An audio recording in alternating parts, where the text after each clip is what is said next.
नमस्कार, मैं अमरजीत कुमार। स्वागत है आपके अपने YouTube चैनल ज्ञान परिचय में। आज की इस वीडियो में जो हम सभी जानेंगे वो है हमारा मौलिक अधिकार। मौलिक अधिकार के एक अगला पार्ट है। इससे पहले ऑलरेडी कुछ पार्ट अपलोड किए गए हैं। अगर आपने वो नहीं देखा है तो पूरे विस्तार से पिछले पार्ट अपलोड कर दिए गए, तो लोग जरूर देख लेंगे। और रही बात, बहुत सारे लोग हमेशा करते रहते हैं नोट्स, तो नोट्स हम किन्हीं को देने वाले नहीं है। आप लोग अपना नोट्स जो हम यहाँ पर लिखवा देते हैं, लिख देते हैं, उसी से आप अपना नोट्स खुद तैयार करें। क्योंकि आप अपना नोट्स खुद तैयार करेंगे, उसमें आप अपनी कुछ न कुछ अलग क्रिएटिविटी करेंगे, तो वो उससे आपका अपना ज्यादा समझ रहेगा कि आपने इस कॉपी में इस टॉपिक को लेकर के ये लिखा है ना। तो वो ज्यादा माइंड में क्रिएट होता है, और जितना लिखेंगे उतना ज्यादा आपका रिवीजन भी होगा और याद भी होगा। इसलिए नोट्स आप लोग खुद बनाया करें, हम किसी को नोट्स नहीं देने वाले हैं, ठीक है। तो चलिए आज का देखते हैं क्या है मौलिक अधिकार से संबंधित अगला क्लास। चलिए आ गए जी सब, छोटे तो क्या है, आवाज सबको क्लियर है? चलिए आया जाए, अब कुछ पढ़ लेते हैं। बहुत हो गया बात विचार। हाँ, देखेंगे मौलिक अधिकार। 8वीं क्लास कहां तक हुआ था? अनुच्छेद 19 हम लोग का पूरा हो गया, यही ना। अनुच्छेद 19 कंप्लीट है। अब हेडिंग डाल लेंगे अनुच्छेद 20। जिनका क्लास छूटा होगा वो जाकर के वीडियो देख लेंगे। अनुच्छेद 20 हेडिंग डाल लेंगे। हाँ, और लिख लेंगे। बस इस सब में छोटा छोटा पॉइंट खाली लिखना, बाकी आपको समझना। लिखेंगे अनुच्छेद 20, ये सभी स्वतंत्रता के अधिकार के अंतर्गत है, ठीक है। दूसरा जो हम लोग पढ़ते हैं, स्वतंत्रता का अधिकार कितना से कितना, अनुच्छेद 19 से 22, उसी का अगला पार्ट है, मतलब अनुच्छेद 20 जो कहता है अपराध के लिए दोष सिद्धि। क्या कहता है? अपराध के लिए दोष सिद्धि। बस यही इतना लिखना है आपको, और कुछ नहीं। बाकी ओरली हम समझा देते हैं, पहले लिख लीजिए सब, उसके बाद समझा देंगे एक करके। अनुच्छेद 21 लिखेंगे, फिर हम ओरली समझा देंगे, लिखने की जरूरत कुछ नहीं है। आगे लिखेंगे अनुच्छेद 21 व्यक्तिगत स्वतंत्रता। एक मिनट, कुछ गलत हुआ है क्या अनुच्छेद 20 में? प्राण एवं अपराध के लिए दोष सिद्धि का जी, हाँ वही, अपराध के लिए दोष सिद्धि। ठीक लिखे है ना, कोई गलती नहीं लिखे है?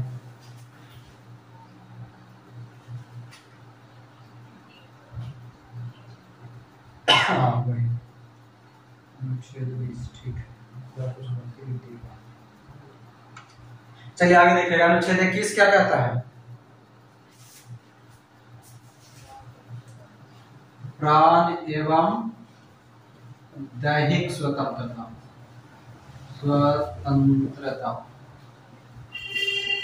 इसी में लिख लीजिएगा जीवन जीने का अधिकार।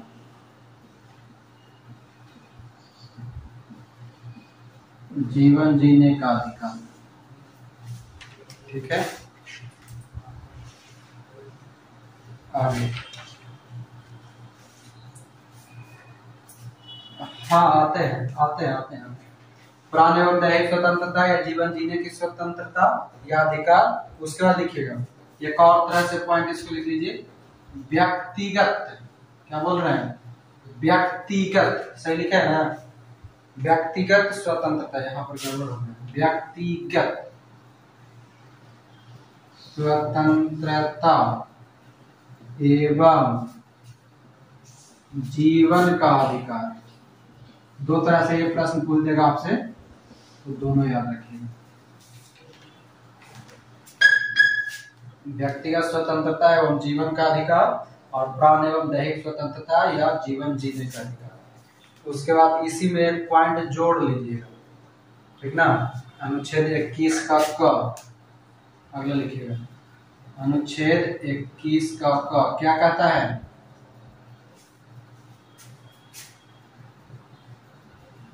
शिक्षा का अधिकार।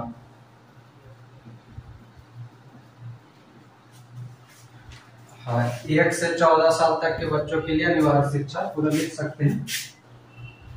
हाँ हाँ, एक मिनट, 6 से 14 वर्ष, 6 से 14 वर्ष तक के बच्चों को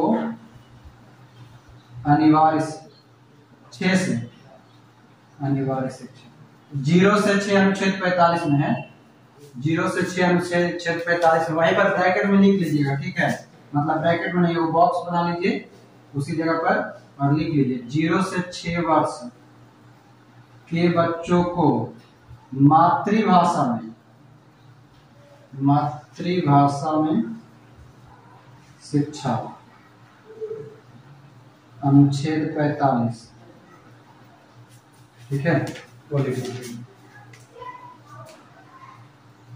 और ये शिक्षा का अधिकार है ना, 86वां संविधान संशोधन 2002 के तहत जोड़ा गया है, कहीं पर लिख लेंगे 86वां कॉन्स्टिट्यूशन अमेंडमेंट 2002 के तहत। हो गया, मिटाएं इसको, नीचे में दिख रहा है, नीचे तो एडजस्ट कर दें, तो ये वाला एक साथ हो जाएगा, अनुच्छेद 22 देखिएगा तो दिख रहा है ना, हाँ देखना चाहिए, दिख रहा है जी, बोलिए ना,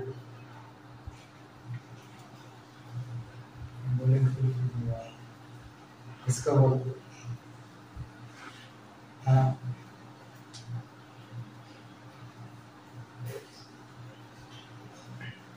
वो तो 300 कम, ठीक है, मतलब जो ये प्राथमिक शिक्षा ना, अपनी मातृभाषा में प्राथमिक शिक्षा जो 6 साल तक के बच्चों को है, वो यहाँ पर चर्चा है। बाकी और देख लीजिएगा, वही कुछ है। चलिए अनुच्छेद 22 आइएगा, अनुच्छेद 22 लिख लीजिए, गिरफ्तारी एवं निरोध से संरक्षण, ठीक है, 22 में यही है ना,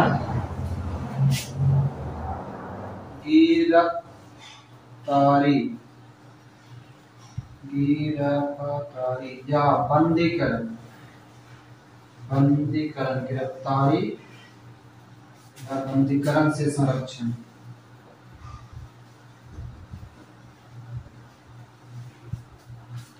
गिरफ्तारी या बंदीकरण से संरक्षण, इसमें और लिखना है तो गिरफ्तारी एवं निरोध से संरक्षण लिख सकते हैं, गिरफ्तारी एवं निरोध यहाँ पर लिख सकते हैं, इच्छा है तो न भी लिखेंगे तो चलेगा, तो याद रहेगा, गिरफ्तारी एवं निरोध से संरक्षण। हो गया। एक चीज और ध्यान रखिएगा, यहाँ पर कहीं पर पॉइंट में लिख लीजिए, याद आ गया, शिक्षा का अधिकार 86वां संशोधन 2002 के तहत तो लाया गया, ठीक है, मतलब जोड़ा गया, और ये लागू कब हुआ था,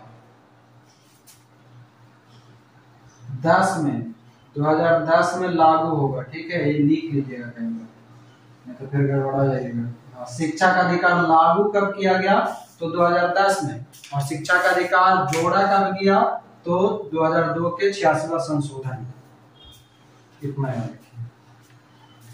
अब आइए इसको समझते हैं अनुच्छेद 20 से, ठीक है, समझिएगा।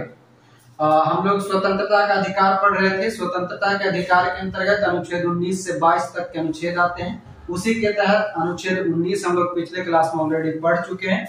उसके बाद अनुच्छेद 20 कहता है कि अपराध के लिए दोष सिद्धि की स्वतंत्रता, किसकी स्वतंत्रता, यानी कि अगर हम कोई भी अपराध किए हैं या नहीं किए हैं, अगर हमको गिरफ्तार किया जाता है तो हम उसके बचाव में अपना दोष को सिद्ध करने के लिए काम कर सकते हैं, यानी कि दोष सिद्धि का अधिकार है। हम अपराध किए नहीं किए, ये तुम आओगे और ऐसे हमको उठा कर लेके चले जाओगे, इसके लिए प्रूफ दोगे ना कि हम क्या अपराध किए, तो दोष सिद्ध करने के लिए।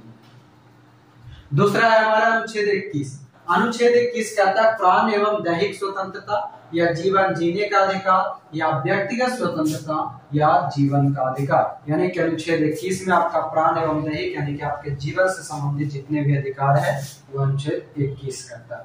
इसी अनुच्छेद 21 के अंतर्गत एक और खंड जोड़ दिया गया अनुच्छेद 21 क, जिसके तहत शिक्षा का अधिकार, क्योंकि अनुच्छेद 21 के तहत जीवन जीने का अधिकार या जीवन का अधिकार या व्यक्तिगत स्वतंत्रता है। इसी व्यक्तिगत स्वतंत्रता के अंतर्गत अनुच्छेद 21 क के तहत शिक्षा का अधिकार लाया गया।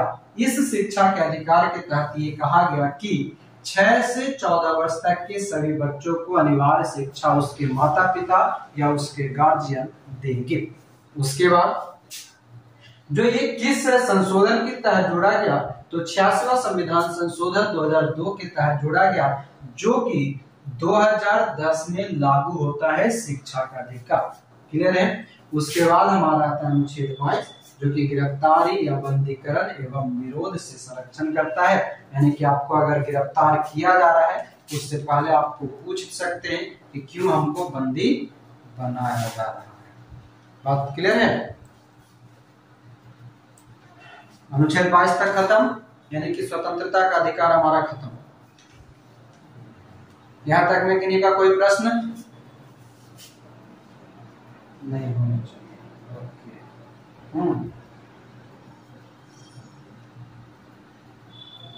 हाँ, पर्सनली अधिकार जो है, चलिए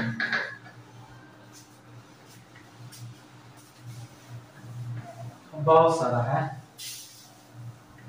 उसको लिखा जाएगा तो 2 दिन लगेगा, जो हमारे काम का है ये नहीं। लॉ का स्टूडेंट बनने लगा रहेगा तब वकालत नहीं करना है जी। जी ठीक है, हाँ जानना जरूरी है। उसके लिए हल्का फुल्का गूगल का सहायता ले लीजिए। हाँ चलिए, तीसरा कौन सा अधिकार हमारा? समानता हो गया, स्वतंत्रता हो गया। तीसरा अधिकार कौन सा है? शोषण के विरुद्ध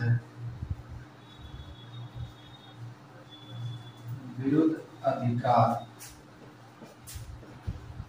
अनुच्छेद 23 एवं 24, 2 अनुच्छेद इसके तहत है। हाँ, गिरफ्तारी और विरोध से संरक्षण बताए तो चलिए, शोषण के विरुद्ध अधिकार अनुच्छेद 23 में आइएगा। अनुच्छेद 23 लिखेंगे, ये भी छोटा सा है, 2 ही पॉइंट है। अनुच्छेद 23 क्या कहता है, कौन बताएंगे? बलात्कार, मानव के दुर्व्यापार, मानव के दुर्व्यापार, लिखेगा,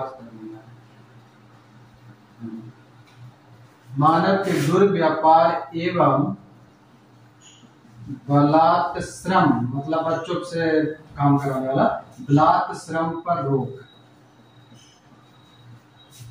हाँ, बलात्श्रम पर रोक है ना, या प्रतिषेध। चलिए ठीक है, ये हो गया। अगला है कौन सा? अनुच्छेद 24। इसमें क्या कहता है? बाल श्रम का निषेध। क्या कहेंगे?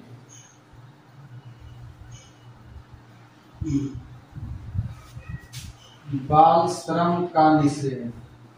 हाँ, इसमें एक पॉइंट लिख लीजिएगा, 14 वर्ष से कम उम्र के बच्चों को जोखिम भरे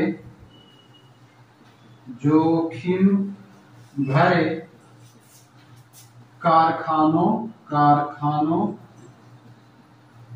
खदानों,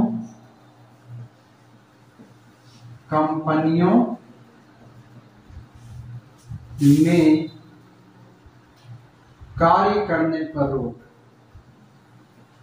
मगर इसका मतलब ये ना है कि आप 14 साल से कम की उम्र के कोई भी बच्चा को आप काम नहीं करवा सकते। जोखिम भरे जगह पे आप नहीं करवा सकते, बाकी आप अपने घर में हल्का फुल्का स्कूल में कोई क्रिएटिविटी करवाना हो तो सब आप करवा सकते हैं। ठीक है, बात समझ गए? अनुच्छेद 23-24 समाप्त। आगे आइएगा, अगला कौन सा अधिकार आता है? चौथा नंबर लिखिएगा, धार्मिक स्वतंत्रता का अधिकार।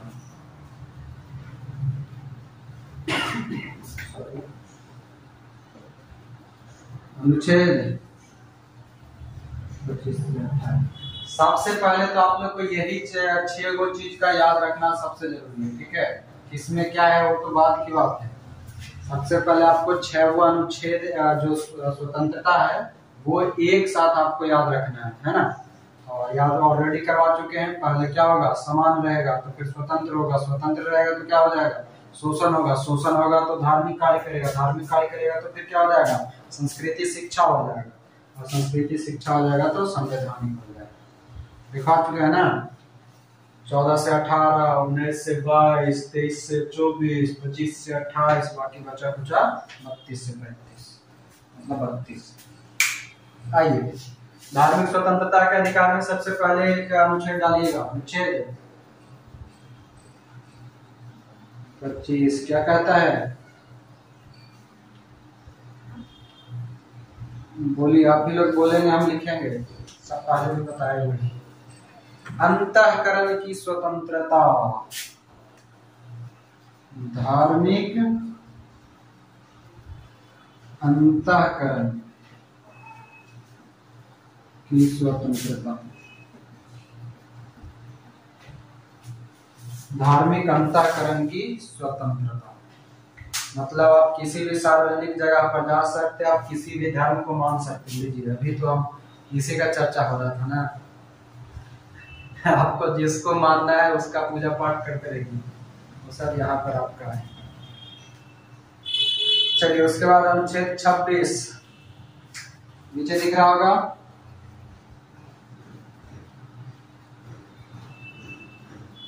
अनुच्छेद 26 नहीं दिख रहा है?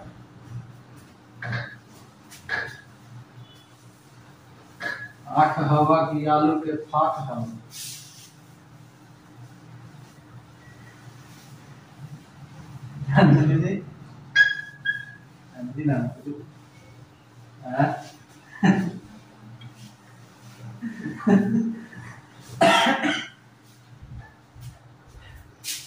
आंख हवा की आलू के फाक हम।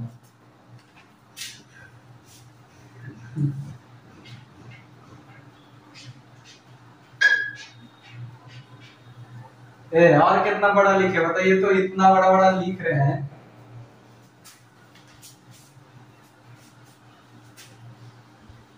आप मेरा से कितना बड़ा लिखे बताइए, इससे भी बड़ा लिखा सकता है। वो तो बुलाइए ना। तो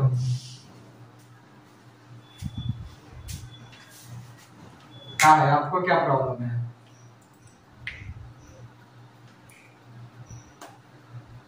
आई प्रॉब्लम है।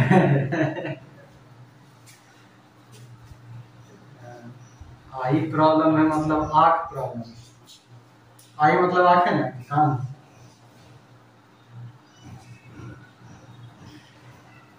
तो जिनका आई प्रॉब्लम है वो ईयर से काम लीजिए, जिनका ईयर प्रॉब्लम है वो आई से काम लीजिए।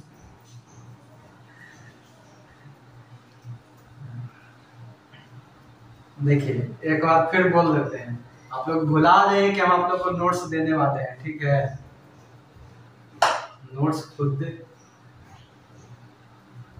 अब बनावल कीजिए।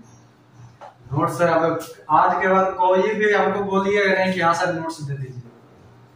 ठीक है,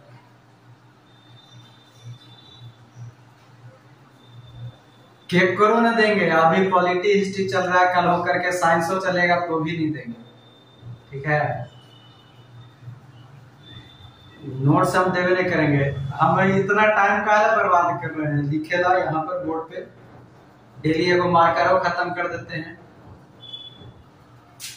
डेली एगो मार्कर में खत्म कर देते हैं ना, इसलिए देवे नहीं करेंगे। वीडियो दे रहे हैं, वीडियो आप आराम से देखिए, एकदम मस्त मगन। बीच बीच में कॉमेडी कर देवे करते, वीडियो को देखिएगा दोबारा तो हंसबो कीजिएगा।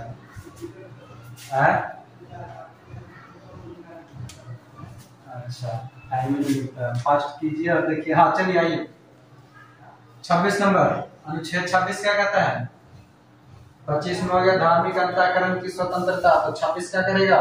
धार्मिक मामलों के प्रबंधन, मैनेजमेंट, धार्मिक मामलों के प्रबंध की स्वतंत्रता, प्रबंध की स्वतंत्रता।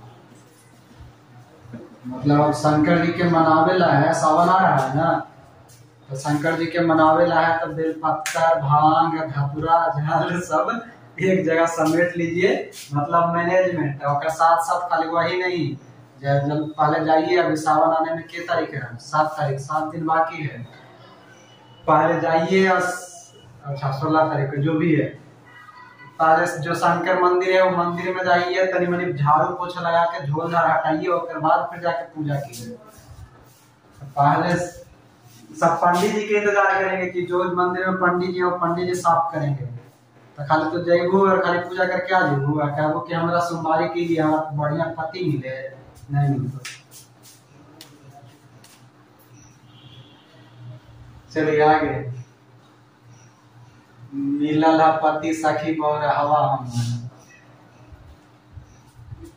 हम गाना सुने हैं? नहीं सुने? अभी सावन आने वाला है ना, देखिएगा ना कितना तरह तरह के गाना भोजपुरी में आएगा। भोजपुरी गाना में जो मजा है वो कौन गाना में है।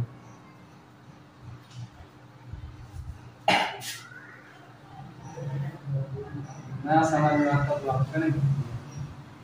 देखिए हम 2 गाने सुनते हैं, ठीक है, या तो सुनेंगे तो सीधे एकदम 90 के जमाना वाला, ना तो फिर भोजपुरी सुनेंगे।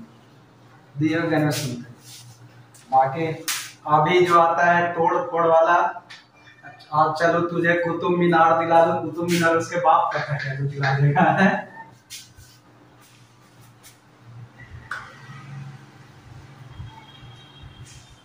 कौन सा?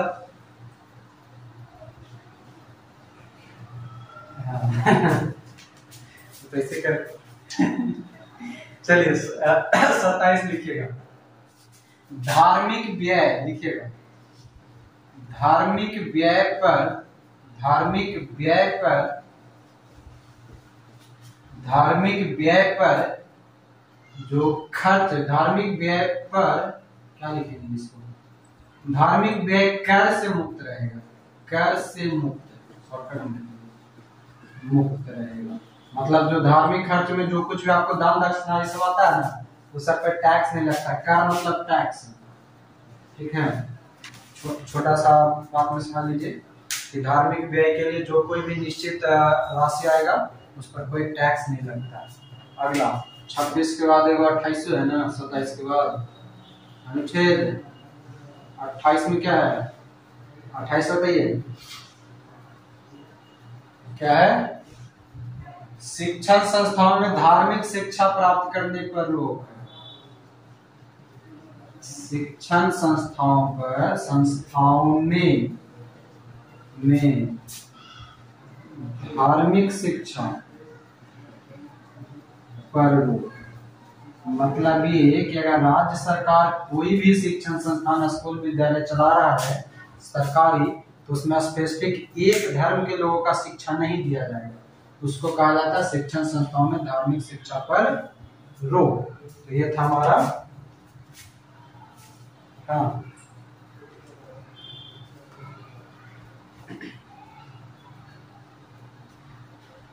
उसमें क्यों दिया जाता है जो, क्योंकि उसका एक अलग प्रबंध है। ऐसा नहीं है कि सिर्फ 28 में, यही 28 में 3 4 खंड भी है, उसके तहत वो सब व्यवस्था किया गया, ठीक ना। सहमति लेकर के वो काम किया जा सकता है। डायरेक्टली आप नहीं कर सकते। जैसे कि मतलब मदरसा जो होता है ना, मदरसा डायरेक्टली सरकार के साथ साथ उसमें कोई ना कोई एक ट्रस्ट जुड़ा रहता है, ठीक है, न्यास जिसको बोलते हैं। तो वो अपवाद में है कि आप वहां पर उस चीज का शिक्षा दे सकते हैं। 28 का 1 में वो अपवाद दिया गया है, ठीक है। इसमें 3 गो 4 गो उपखंड भी है, और वो हमारे काम का नहीं था, इसलिए हम नहीं लिखा और समझिए। तो ये हमारा हो गया धार्मिक स्वतंत्रता के अधिकार के अंतर्गत कौन कौन सा। पहला देखिए, धार्मिक स्वतंत्रता का अधिकार टोटल अनुच्छेद 25 से 28। अनुच्छेद 25 कहता है कि धार्मिक अंतःकरण की स्वतंत्रता, यानी कि आप किसी को भी मान लीजिए, ठीक है। मतलब जिस धर्म को मानते हैं, जैसे उन्हें बीच में बाबा रहीम, राम रहीम, राधे माँ कौन कौन आई थी ना, जिसको जो मानना है मान लो, आपके ऊपर है। फिर अनुच्छेद 26 क्या कहता है कि धार्मिक मामलों के प्रबंधन की स्वतंत्रता। आप जिस धर्म को मानते हैं उसका मैनेजमेंट आप कर सकते हैं। आपको जिस धर्म में आपका जो भी जरूरत है उस हिसाब से मैनेजमेंट कर सकते हैं, प्रबंधन कर सकते हैं। अनुच्छेद 27 धार्मिक व्यय पर टैक्स से छूट। धार्मिक व्यय पर टैक्स से छूट मतलब कि आप कितना खर्च कर रहे हैं। मान लीजिए अभी सावन के महीना है, ठीक है, सावन के महीना पुलिसा करे चोर नहीं शोर, कैसे खोलो दरवाजा, बाकी आगे का गाना बना लीजिए, ठीक है। तो सावन का महीना आपको कुछ भी मान लीजिए कि आप महाशिवरात्रि करवाएंगे, ठीक है। महाशिवरात्रि का जब होगा तो महाशिवरात्रि में जो जितना भी आप पैसा लगा दीजिए, करोड़ लगा दीजिए, 5 करोड़ लगा दीजिए, आपसे इनकम टैक्स वाला के ना पूछेगा कि कहाँ से पैसा का ऐसे लाया, क्यों लाया, टैक्स क्यों नहीं भरा, ये सब। उसके बाद अनुच्छेद 28 शिक्षण संस्थाओं में धार्मिक शिक्षा पर रोक। जो राज्य सरकार द्वारा पोषित जितने भी शिक्षण संस्थान होंगे उसमें किसी खास धर्म के लोगों के लिए शिक्षण नहीं दिया जाएगा। बाकी मदरसा ये सभी जो है कुछ कुछ जो राज्य और ट्रस्ट मिलकर के काम करता है उसमें अपवादित रूप में वो व्यवस्था है। ये हमारा समाप्त। अगला धार्मिक स्वतंत्रता का अधिकार समाप्त हो गया, 4 गो समाप्त हो, 5वां बताइएगा।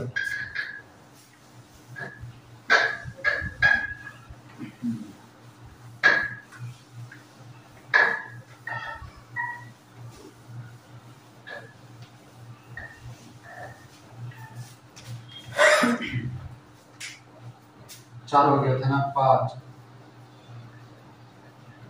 संस्कृति एवं शिक्षा संबंधी अधिकार।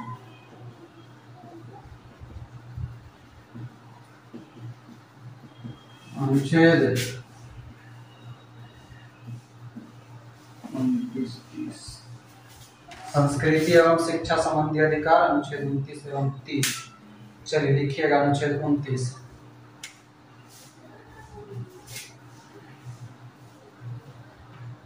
क्या कहता है 29?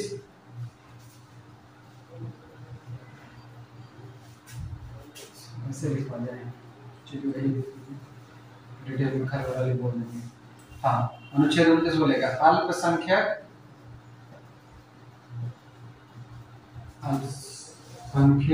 के संरक्षण के हितों का अधिकार।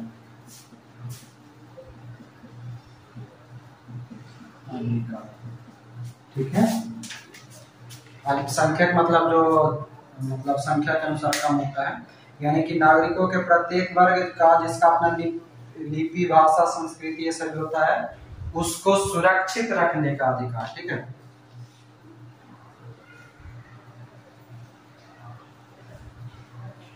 उसको सुरक्षित या संरक्षित करने का अधिकार जो है वो अनुच्छेद 29 के अनुसार आता है। अनुच्छेद 30 क्या कहता है?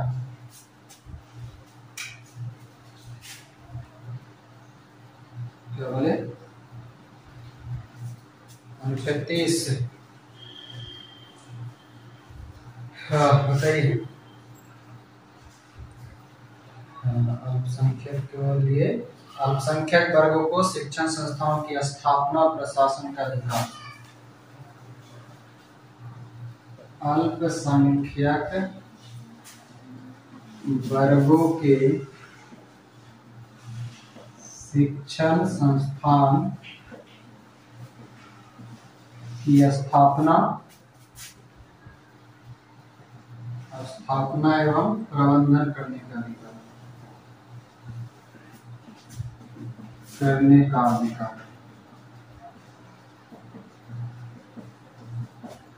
चलिए 30 तक हो गया। प्रबंधन या शासन करने का अधिकार। और अल्पसंख्यक वर्गों के हितों के संरक्षण, अल्पसंख्यक वर्गों के वर्ग छूट गया है, अल्पसंख्यक वर्गों के हितों का संरक्षण, अल्पसंख्यक वर्गों के उल्टा लिखेंगे, अल्पसंख्यक वर्गों के हितों का संरक्षण का अधिकार। यहाँ पर सुधार कर लीजिएगा, थोड़ा सा उल्टा लिखेंगे, अल्पसंख्यक वर्गों के हितों का संरक्षण करने का अधिकार। अनुच्छेद 30 कंप्लीट हो गया। अब अनुच्छेद 29 अल्पसंख्यक वर्गों के हितों का संरक्षण करने का अधिकार। और अनुच्छेद 30 अल्पसंख्यक वर्गों के शिक्षण संस्थान की स्थापना एवं प्रबंधन या शासन करने का अधिकार।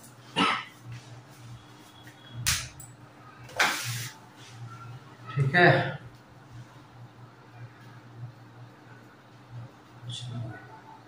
अभी एगो रह गया अनुच्छेद 32, है ना। अनुच्छेद 32 संवैधानिक उपचारों का अधिकार। अगर वो तो ठीक है, आज इसमें लिख देते हैं। अनुच्छेद 30 कहता है अल्पसंख्यक वर्गों के शिक्षण संस्थान की स्थापना एवं प्रबंधन करने का अधिकार।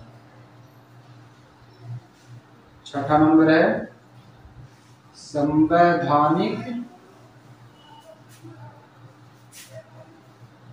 उपचारों का अधिकार।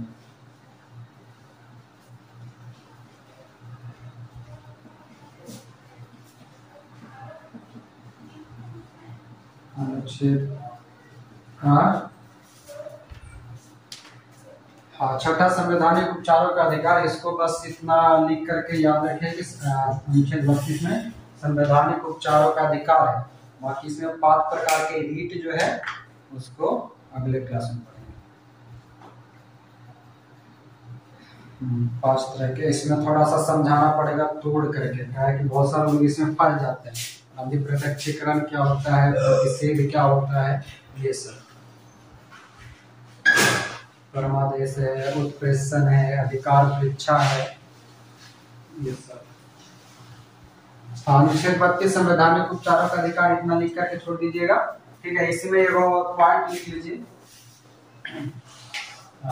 स्टार मार्क करके लिख लीजिए। या संविधान का हृदय एवं आत्मा है। किसने कहा था? हाँ, ये कथन है B.R. अम्बेडकर जी का।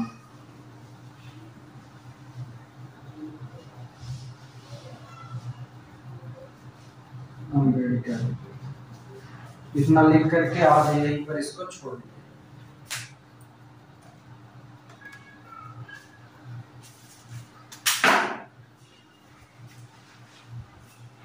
अब बताइए, यहाँ तक में कोई दिक्कत नहीं ना?